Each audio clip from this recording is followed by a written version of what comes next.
Finally we can sit. Can you see us? With some mics in the face, or you are good? You are fine? So yeah, may I introduce you see it in the back, to not only Mr. Eduard Meyer, big honor. As he worked, for those of you who don't know, he worked with Bowie here and with Iggy on Low. Before that even, on The Idiot, which they finished here, so we talk about that as well. And on Heroes and on Lust for Life, you worked on Lust for Life. On Heroes also, the guy to my left had a nice part. And that's Peter Burgon, also very big honor to have him here. Got my name there. Of course, man. And then also we have, beside the trilogy, as everyone talks about the trilogy, I guess main part of you also know the trilogy never has been one, as they didn't do Lodger here, but finished Low, did Heroes. So at the end of the day, Lust for Life is the only complete Berlin album that we did here, that you did here at Hansa, or you guys, with recording and mixing. And then you also did the Bar, the Bertolt Brecht. Some fans will surely, I don't know if all of you know the Bar? Yeah! So, Peter, shall we start with you? Why? Start with God. Start with God. Edu, before I give it to you, just to know, also we have some images to get back in time, because this area changed a lot. But it's still a studio in the house. So while we're talking, I'm going to skip a bit around through the old images. And maybe let's start with how old actually were you when you started to work here with Bowie and Iggy? Do you remember that? Yes. Excuse me, I must try the microphone first, because this was my task when I had all my students here. He is one of my students, and there are a couple more here which I have embraced tonight, because we don't see that often. And to answer Tilo's question, I started in 1976 here at Hansa, and I came to Berlin because I was working in Cologne at Hansa Studio, which was a very famous studio too, which doesn't exist anymore. But there I met the godfather of our Schlager branch, Kurt Feltz. He was a guy my age about, and I'm 72, and when he went from the canteen to the studio, he passed a step walk, and he did one step to the left side and foamed his hair and came back and went into the studio. So that was what I watched there. And I have also been working at Hansa Studio with Kraftwerk, one of the first recordings. One night with Kraftwerk was something very interesting for me, because I haven't been very long time in the business. I finished my studies in Düsseldorf at the Robert Schumann Conservatorium, where I studied cello and all the other subjects. And I studied at the high school to make a diploma afterwards. And then I started at Hansa Studio and had the Kraftwerk, Conny Plank, who died a couple of years ago.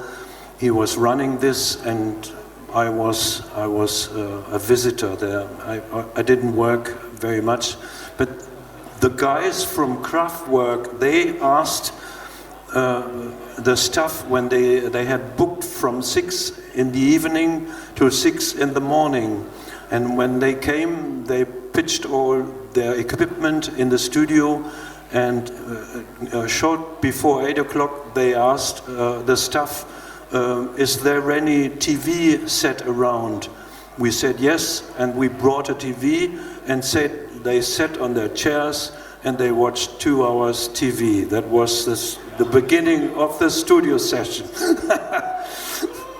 Rough work was one night.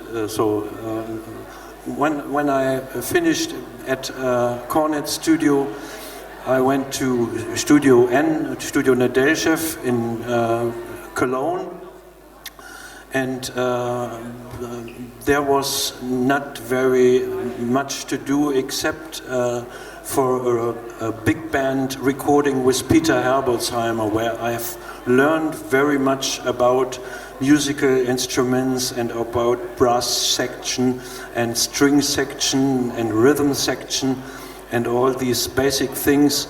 And when I finished there, I went to Berlin because somebody wanted to pitch a big studio here in Berlin on the island of Eiswerder, which is very close from the center here. And yeah, Spandau. And okay, then I finished there. Yeah, I finished there, and I had the chance to meet the studio boss at Hansa, and I asked him, "Have you got a job for me?" Okay, he said, "You can come tomorrow," and that was in February '76, and I started this year. And in the summer, David Bowie arrived here. Which was turning out later even playing cello on low. So we come to that in a second. How did you came to Hansa, Peter? This guy, okay?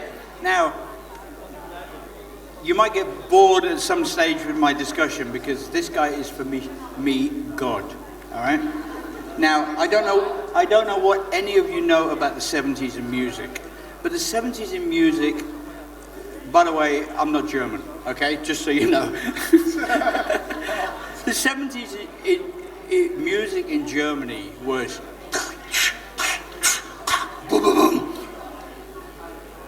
it was crap. Sorry for using that word, it was crap. Eduard came to Berlin. Berlin in the 70s was an enormous place of vibrance and actual desire. People that were here wanted to be something. And the reason they were mainly here was they had a thing in Germany in those days called the Bundeswehr. Okay? If you were 18 and you lived in West Germany, you had to go to the Bundeswehr. All right? But if you came to Berlin, brilliant, you didn't have to go to the Bundeswehr. So you can imagine the sort of people that were living in Berlin then. All right? All young people want something different out of life. Yeah, I know, me. I got into the music industries in the early 70s. And I'll tell you how soon in the 70s I got into the music industry. I'm 60. I know I don't look it, I look about 45. But anyway, I'm 60. And I was 15 years of age. My birthday was August 1970. My brother, who I loved at that stage, because he was a guitarist, he was my idol, okay, bought me 2 tickets for 2 concerts. One in August was Led Zeppelin. The second, in September of 1970, was Jimi Hendrix. Wow! I was 15 years of age. I'm going to see Hendrix. First record I ever bought was Sitting on the Dock of the Bay, Otis Redding. All right, for me, music was the most inspiring. I wanted to be famous. I wanted to be good. All right? First spliff I ever smoked at 15, I'm smoking a spliff with Hendrix, and my 22-year-old brother comes in and says, "What the hell are you doing?" "I'm having a good time." All right? I now wanted to be something. I was rubbish at a musician. This guy is a musician. Principally, his love for music came from being a musician. He then went into being an engineer to get it onto tape. Get music on the tape, get it out to the people, all right? And going back to Lowe, because he doesn't take as much credit for changing music in '76 as he deserves, okay? But when Bowie came here in '76, looking for something different, looking for something new, and brought along Tony Visconti, this guy opened their eyes to sound. Because it was, how do you create sound? How do you create music that's going to inspire not one generation, not two generations, but generations after generation after generation? And you guys are all here because in '86, when they recorded Low, this guy introduced them. 76. It's just 10 years. Listen, hey, I'm 60, I've got Alzheimer's. Live with it.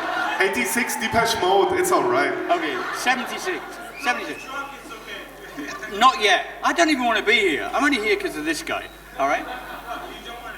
So 76, I was in the music industry. I'd been a guitarist, I had a guitar and an amp. I've been a bass guitarist, I had a bass guitar and an amp. I had tried drums, I had a drum kit. I had a PA because I wanted to be a singer. So I had all the equipment. So all the groups in the city that were trying to get started said, Pete, do you want to join the group? What am I going to do? You do what you want, you've got the equipment. Okay. This guy found me on the road at a live concert and said, why do you come work in a recording studio? And he brought me into Hansa. That's the question you wanted to know. He brought me into Hansa. And suddenly, he opened my eyes to what music could be. What music, instead of just being boom, boom, boom, it could be sound. It could be something that was alive. It was something. Now, I didn't work on Low. I had nothing to do with Low at all. All right? This is what you're getting to. All right? Had nothing to do with Low. But I worked with this guy, Berlin Philharmonic. We recorded the Berlin Philharmonic, strings, brass section, everything, in this hall. It didn't look anything like this. It was all derelict. All the windows were boarded up. We had an enormous curtain down the middle of it. All right. We did things in this studio, and he showed me what sound could be. Open the ears and make it. And this is what he showed Bowie in Low. And that's what Bowie brought Iggy Pop back for Lust for Life. They booked this studio. But there was another guy recording in this studio at the time, some woman that come over from the east. Do you remember her? What was her name? Nina Hagen or something? She was recording here, so we had to go downstairs for Lust for Life. You remember? And they walked in and they went, no, we're meant to be upstairs. And they went, no, we're in here. And David turned around and said, but we want the sound from upstairs. This guy said, don't worry, I'll do it. Don't worry, I'll do it. Jimmy turned around and went, God, David, what do we do? Don't worry, Edu will do it. We set up the drums. You remember setting up the drums? Downstairs in the studio, there wasn't anything like this to get the ambience. Set up microphones 20 yards, 25 yards away from the drum kit to get that ambience that you had here already naturally. And if you listen to the drum sound on Lust for Life, this guy did it. You listen to the drum sound on Low, this guy did it. All right? Absolutely. He is God. Thank you. This guy did it. Now, all right, this guy did it. Jimmy turned around and he said, what are we going to do about the vocals? Ada said, wait a minute, give me a while. So Ada walked off. We're all sitting in the control room going, what's Ada doing now?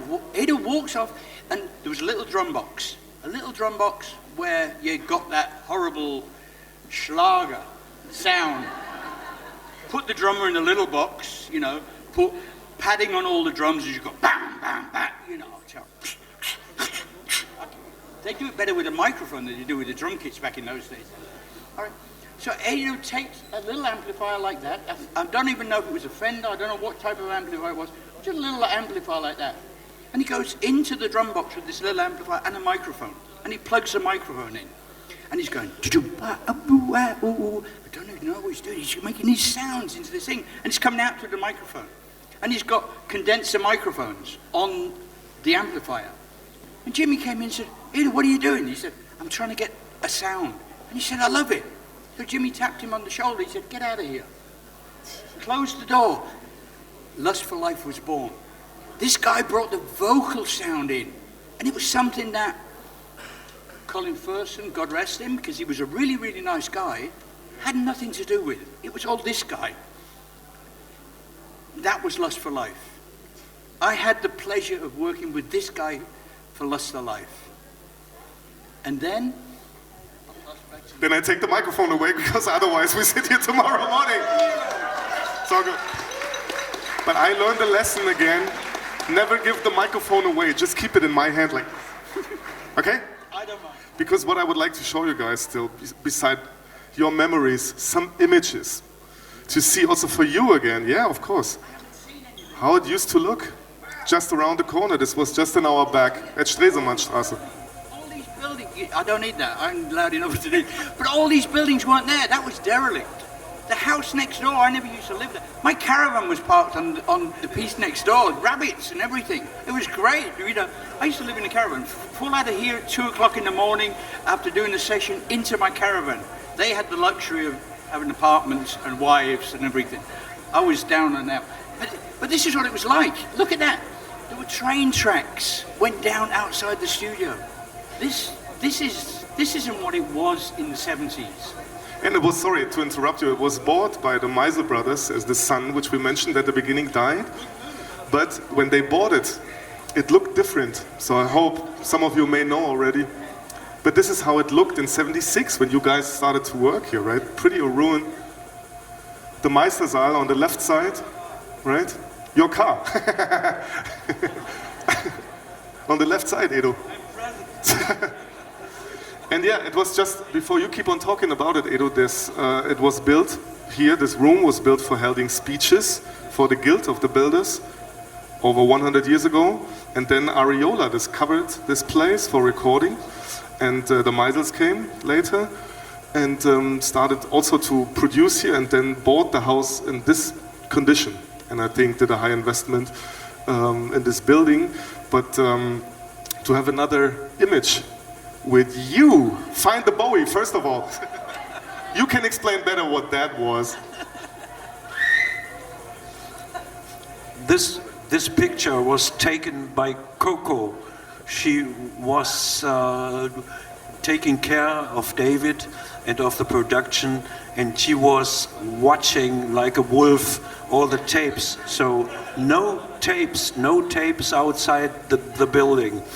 And this picture was described as the two-beard man once. Yeah. And it's in Studio 2. You see lamplight, and I talked to somebody about the Revox back behind. It's the time. Yes. Is it? It's the time delay for the echo machines, for the echo plates, and for all kinds of echo things we had. We have even sent some information into the staircases to have a microphone on top and a speaker on the bottom to have the reverb of the staircases. And this was taken in 76, but the law was published in 1977, so it takes some time to produce the records and everything, and so it was in 1977. Question? Yeah, is this the erste Phase from hipsters?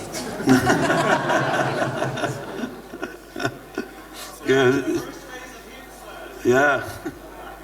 You saw the guy in the middle before, today, right? Short gray, white hair. Nice Afro style back then. When we had Tony here last year, we showed him the image, and I was like, wow, nice Afro style. And he was like, no, I'm Italian. We're all like that. As you can see, but yeah, finished low here. And the next one that we have, by the way, as Peter said also, this is just the Green Saloon where you get your drinks today. This was the control room. They had cameras here and monitors to see each other, very strange. And another image from the view they had. Tony says all the records, the wall in the back of the cars and the watchtower. Right behind those buses, that's the wall. That was it. That kept them out. wait a minute. Well, did it keep us in? What happened? I'm not sure. It kept us out, yeah. Exactly. No, but you have some memory about the car. Peter, you told me before. You took someone. We're getting on to heroes now. We're getting into a different realm. Okay? We're now getting into heroes. I was really lucky. All right? I was really lucky. Eduard turned into 77 somebody that people wanted to work with. All right? And Eduard brought me in and he had nurtured me. And I had people asking me, could you do this, Peter, because you understand the English. And if anybody knows about anything about the German pop songs in those days, English was rubbish. All right? But you know about the English and you can help us. All right? I rewrote some of Jack White's songs, which upset Tom Muller because Tom Muller was the engineer. But then Bowie booked a session for Heroes. And this is what really, this has all become about over the years. And this guy has really brought it into a story. And I love that. I love that what Thilo's brought. Thilo's asked me for 3 years to come. And I keep going, oh, look, I'm not ready for this. But I turned 60 last year, so now I'm ready for anything. Especially any 22-year-old ladies that are single. Go on. All right. But I was really lucky because, all right. And Germany being what Germany is, okay, and the way that Germans think is when they have a holiday booked, they go on holiday.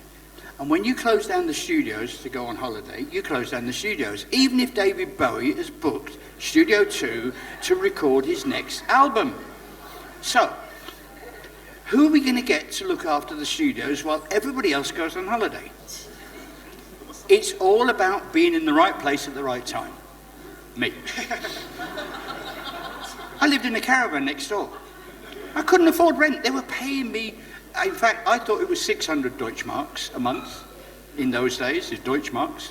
But actually, Michael Simmerling, who's here, who was probably one of my best friends at the time, because he was 3 years younger, and he looked up to me like I was a god, the same way as I looked up to this guy.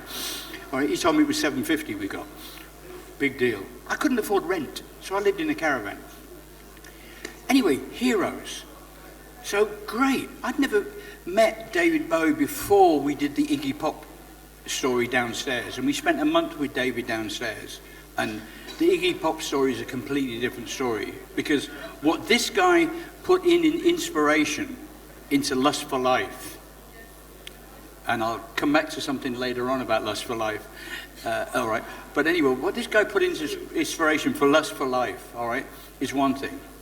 But then I was now having to work and be in charge of this empire for the next production that Bowie was going to bring in. And incidentally, what I think Low was the turning point in Bowie that turned him from being a pop star into a musician.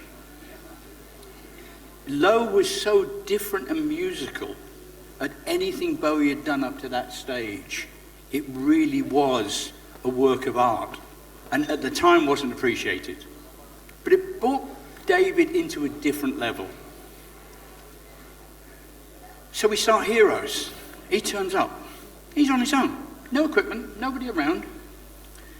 And this hall used to be divided by an enormous curtain. An enormous curtain. It wasn't like this. All this nice stuff wasn't here. This was like, it was still bare walls, all the windows were boarded up. It was very, very raw. But we used to have, behind the curtain over there was Steinway. All right? Now, if anybody plays piano and plays a Steinway, Steinway has got the sound of everything.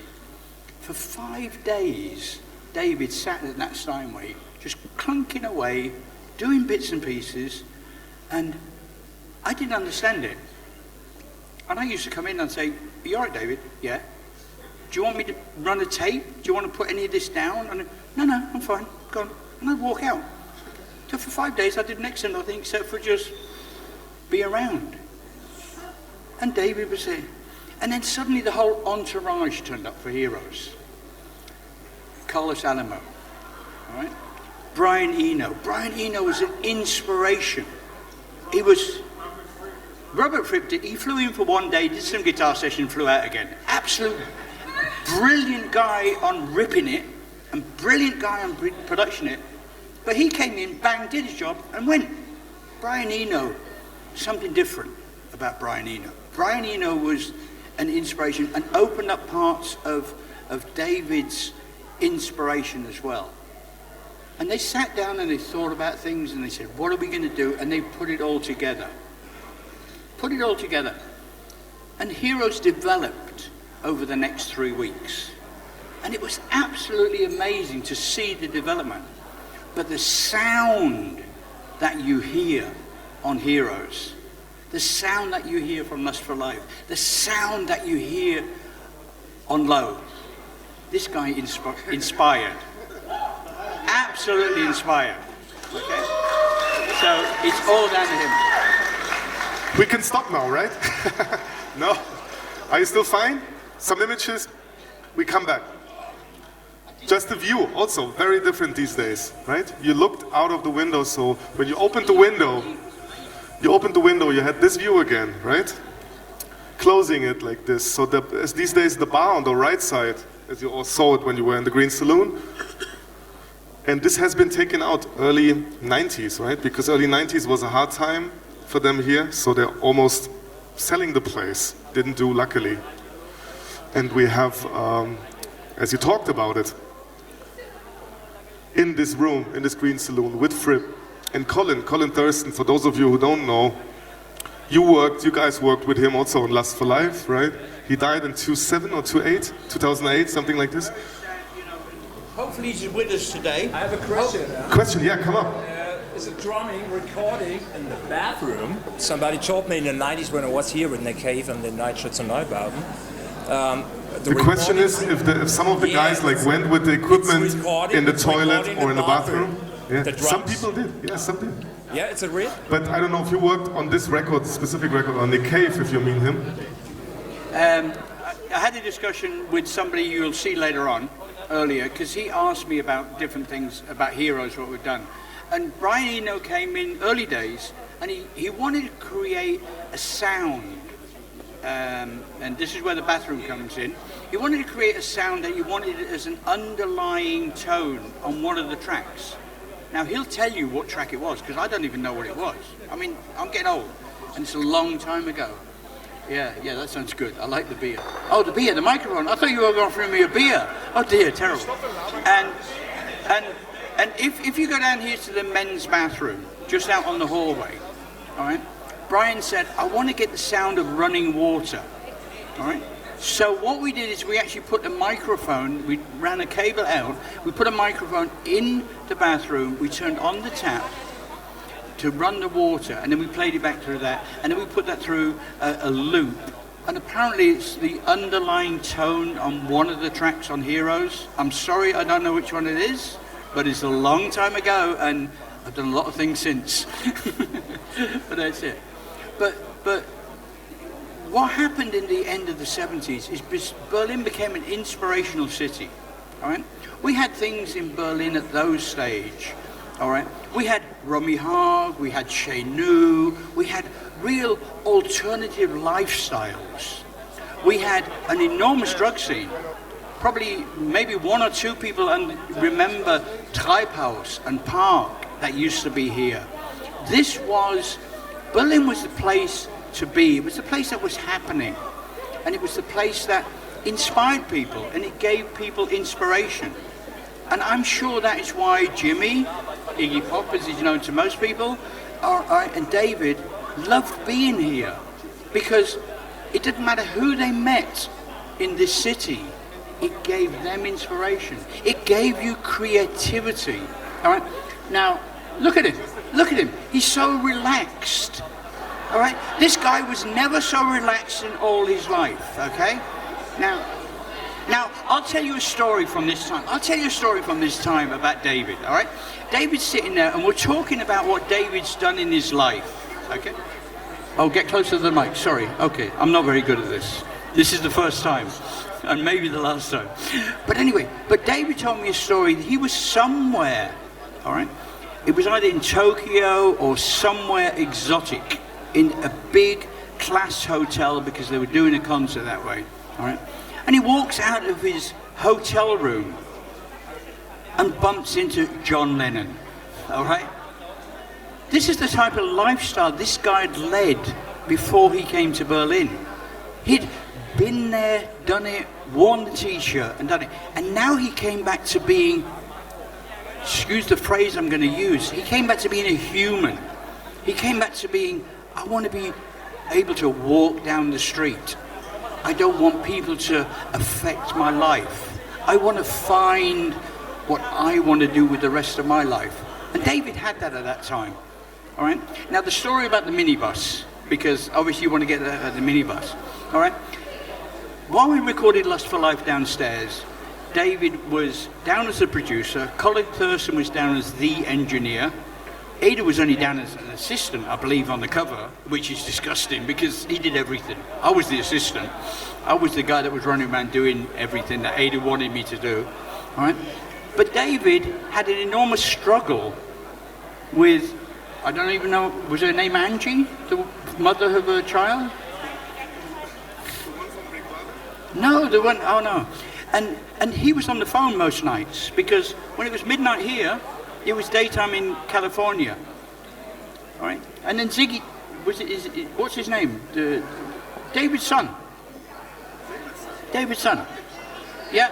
He came over here and he actually went to an English military school in Berlin under a pseudonym. All right? So David would turn up in the morning and then in the minibus, I'd have to pack his son and drive him to a place in Charlottenburg to go to school. I don't know if I've ever told you that story, but that was the story about the minibus, all right? But that was it. We had a family atmosphere here during Heroes. It was like, this was just the place to be. And Antonia Mars, there it is, look at it. It's, no, they've taken down the boards off the windows. That's after, that's well after, right? And that is also the way Antonia Mars came to be a backing vocalist on Heroes. She was around the scene at the time. She used to do overdubs for some of the pop stuff here. And she came to the studios one day and she met Tony. Now the story behind that, I don't really know what the truth is.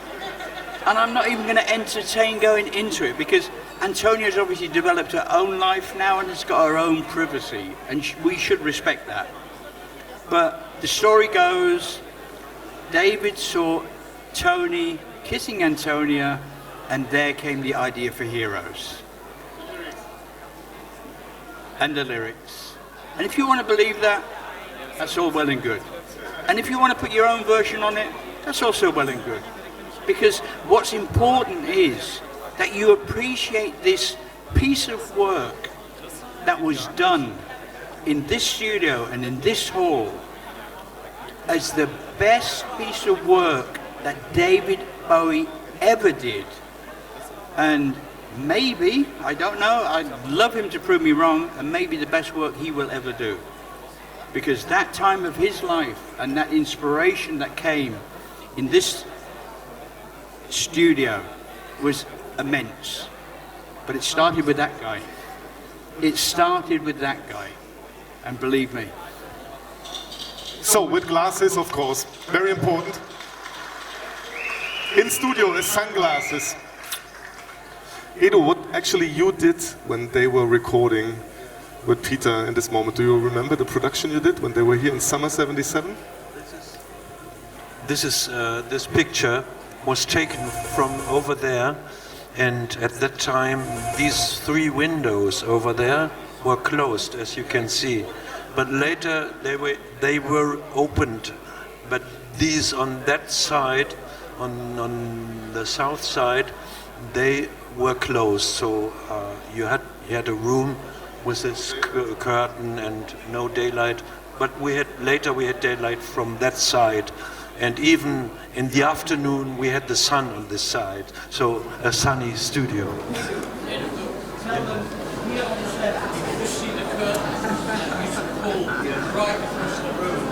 Yes. but you can see the window from the drum booth. That's it. Yeah, Right, it was yeah. taken from inside Yes. the studio, Yeah. coming out. Yeah. It's also a nice picture. Yeah, lovely. Very important always is the inspiration, as you can see. But yeah, another one that is right next where you guys are on the right side, with composing, and as you described already in the beginning, no big ideas, just coming up, no big ideas on the record, just coming up, getting more and more. The stuff came in to record Fripp short here. And interestingly, originally he wanted to work with Conny Plank. And some of you may know the story that Conny denied working with Bowie in this moment. And so he came here. So in a way we have to thank Conny for saying no to the guy. Otherwise we would not sit here. But in Conny's place, somewhere in Cologne, right? And that's the one that Edo again recorded. So this is, if some of you have it or don't have it yet, get it. It's a nice piece of music. And Summer 79, what is your memory, Edo, of this EP? Which is interpretation, of course, not his own work. Yeah. So a couple of years later, he came back to record this ball session here in this room. And we had a Bertolt Brecht instrumentation with string quintet, with 2 saxophones, a drum session, percussion, and we recorded the backing track completely live with the whole band in here. They were ordered from a guy named Cherry Bertram. He was ordering all musicians which were needed here in the studio. And we had 5 studios in this building, 5 studios. And so the musicians went from one studio to the other to do their jobs. And when these 5 tracks were finished with a backing track, David stood right there in the middle to sing his vocals with a close-up microphone, with a distant microphone, and with 4 microphones in the corners, which were raised until to the ceiling above. So we had an amazing sound with his vocal on this room. So that was fantastic. I mean, you can, if you listen to it, you will hear it, of course. And it was just one vocal overdub and the mix and finished. And the ball video doesn't have this instrumentation. There's just a little ukulele with David Bowie, and the record company wanted to have these tracks also as an EP, as a small single.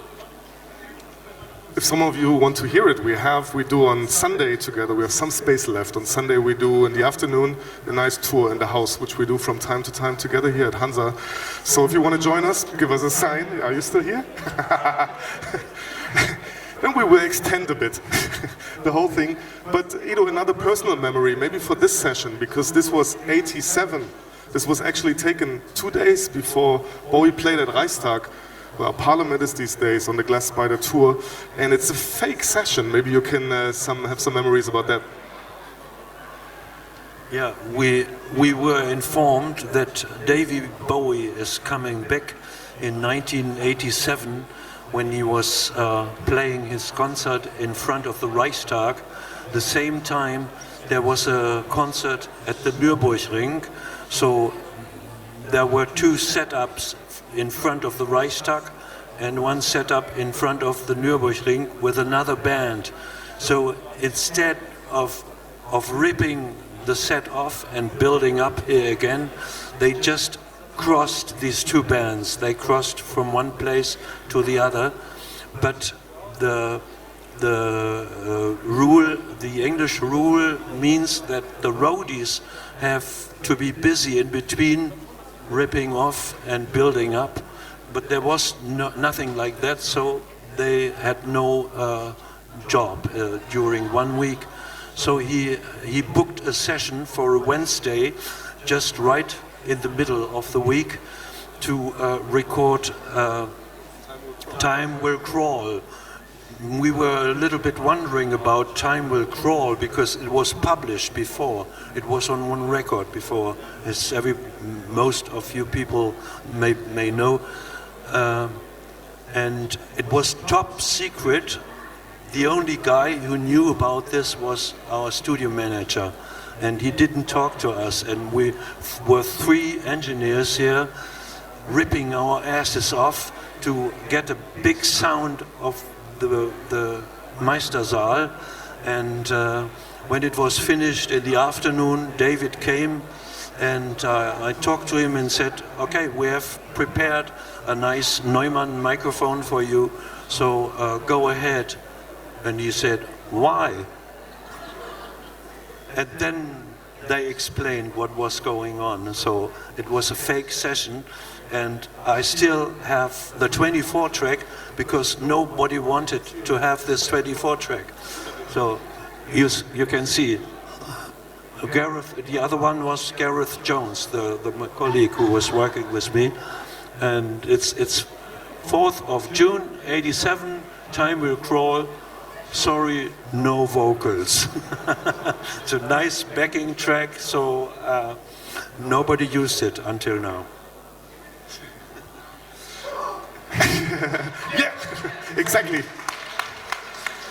So, and as we surely could keep on talking forever on this stage, but we want to have also some nice live music, so this is going to come up in a second, but I think we have one left. The main person today.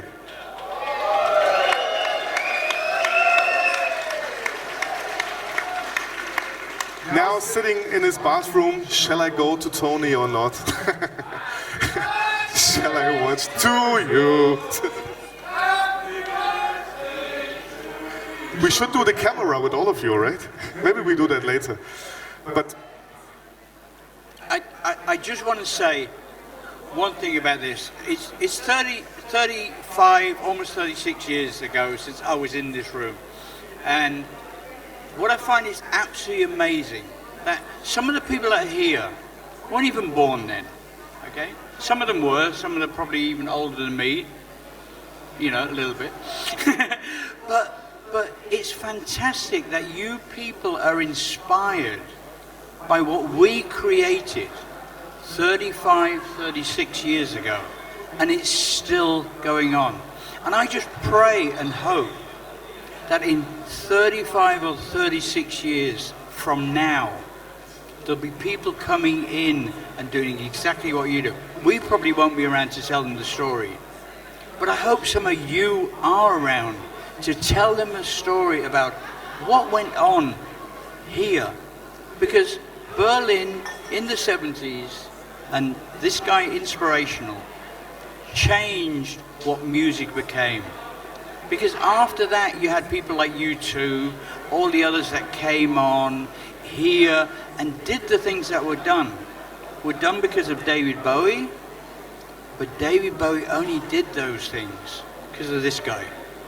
Believe me, without this guy, this would not have happened. This would not have happened. Now I'd ask you all to give this guy a big applause.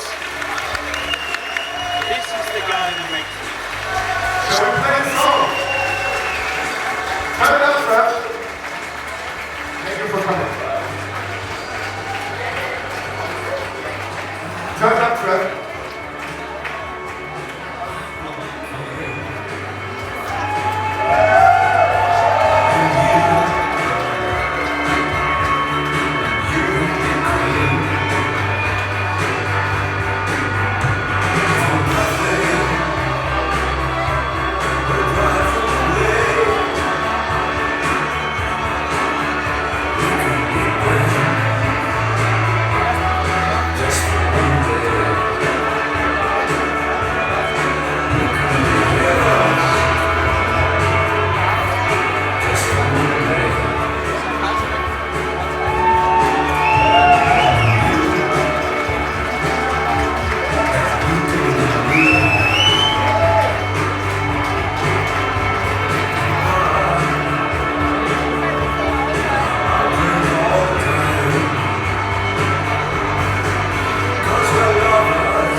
Let's stop for a second. We'll stop. We're going to hear these songs again live.